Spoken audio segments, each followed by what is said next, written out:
Have you ever sat in your car in a driveway, engine off, and just couldn't get out?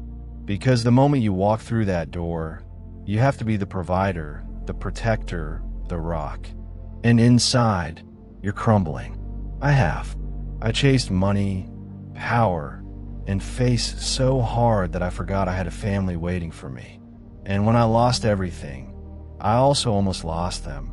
Today, I want to tell you how I found my way back. If you're a man who's ever felt like you're carrying the world alone, please hit that subscribe button and turn on the notification bell. Let's begin. Let me start with money. I was the guy who could smell a deal from a mile away. I worked like a machine, 18-hour days, 7 days a week. I missed school plays, anniversaries, and more dinners than I can count. But the bank account grew, and I told myself, this is what being a man is. This is how I provide. I bought a bigger house, a nicer car, designer suits. I told myself every purchase was for them, my wife, my kids. But here's the ugly truth. I wasn't doing it for them. I was doing it for me. I wanted to feel successful. I wanted to look in the mirror and see a winner. And yet, the more I earned, the more I feared. I'd lie awake at 3 a.m. checking stock prices. A bad quarter could ruin my entire week. My wife would ask, "Are you okay?" And I'd snap back, "I'm fine. I'm handling it." Because that's what men do, right? We handle it. But I wasn't handling it. Money had become my master, and my family was paying the price. Then came power. Money opened doors, and I walked through every single one. I climbed the corporate ladder like a man possessed. I managed teams, then departments, then entire divisions.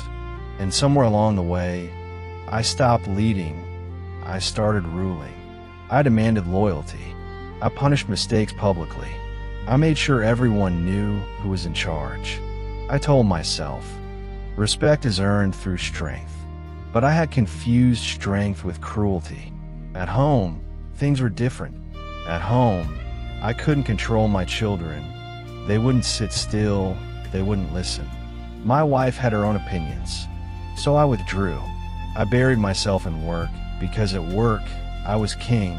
At home, I was just dad, and I didn't know how to be that. I remember one Christmas, my daughter had drawn me a card. She was maybe 6. It said, "Daddy, I wish you could stay for dinner." Not, "I wish you made more money." Not, "I wish you had a bigger office." She just wanted me to sit at the table. I kept that card in my drawer for years. I never showed it to anyone, because if I showed it, I'd have to admit that my power at work meant nothing if I couldn't keep a little girl's wish. And then face, the image of the perfect man. I had to look successful. I had to look in control. I had to look like I had it all figured out. Among my friends, I was the guy who always picked up the tab, even when my credit card was maxed out. Among my relatives, I was the successful son, the one who made it. I had to maintain that image at all costs. When my business started failing, when the debt began piling up, I couldn't admit it. Not to my friends, not to my parents, and especially not to my wife. I told her everything was fine while I was quietly taking out loans I couldn't repay. I remember my father once asked me, "Son, are you okay?" And I looked him straight in the eye and said, "Dad, I've never been better." That was a lie, a coward's lie, because I was too ashamed to tell him that his son, the one he was so proud of, had fallen apart. I had to keep up appearances. I put on a suit, drive to an empty parking lot, and make fake phone calls so my neighbors would think I was still closing deals. I'd buy my kids expensive gifts to distract them from the fact that I was never there. Face made me a prisoner in my own life. And the worst part, my family was trapped in that prison with me. Only they didn't even know they were in one. Then I read a book that completely rearranged my brain. It talked about 3 things: be, do, have, being, doing, having. And it said most of us, especially men, have it backwards. We think, if I have money, status, power, then I can do, provide, protect, give my family a good life, and then I will finally be a good man, a good father, a good husband. But the book said that's a trap. It told the story of a successful CEO, a man just like me, who had everything on paper but was completely disconnected from his family. His teenage son stopped talking to him. His wife was planning to leave. He was on the verge of suicide. His therapist gave him one simple task. Every day write down, who am I? Not what I do, but who am I? At first he wrote, CEO, provider, leader, but the therapist pushed him deeper.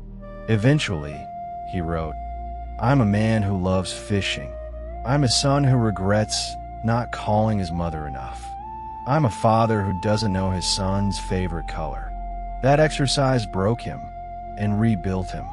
The book gave me 3 principles, and I clung to them like a drowning man. Principle 1, your worth is not your wallet. I had tied my entire identity to my income. When money disappeared, I felt like I disappeared. The book taught me to separate my value as a man from my net worth. I started saying to myself, you are valuable not because of what you earn, but because you show up, because you try, because you love. That was the first time I could look at my kids without feeling like a failure.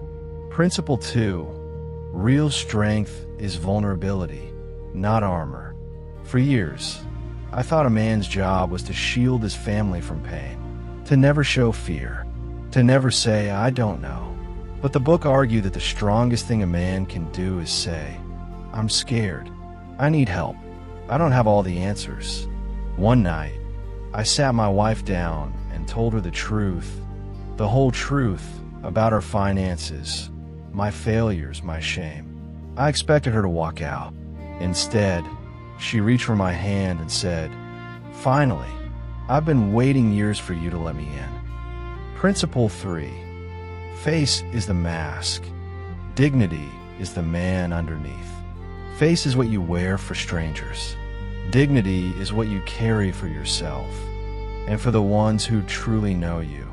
I stopped pretending to be the successful son and the perfect father. I started being honest. I told my kids, I made mistakes. I'm learning, and I love you more than anything. Do you know what my daughter said? She said, Daddy, I don't care about the money. I just want you here. That moment, that one sentence, was worth more than every deal I ever closed. I lost my fortune because I made money my god. I lost my authority because I used power to push people away. I lost my image because I built it on sand. But here's what I didn't lose, because I almost threw it away myself, my family. When I had nothing, they stayed. When I broke down, they held me. When I admitted I was weak, they made me stronger. And I realized the truth that all the business books never told me. Being a man is not about how much you earn, how many people report to you, or how perfect your life looks online. Being a man is about showing up, imperfect, scared, and honest, and loving your people anyway. Today, I work a simpler job. I drive an older car. I don't pick up the tab for everyone anymore. But I eat dinner at home. I watch my kids grow.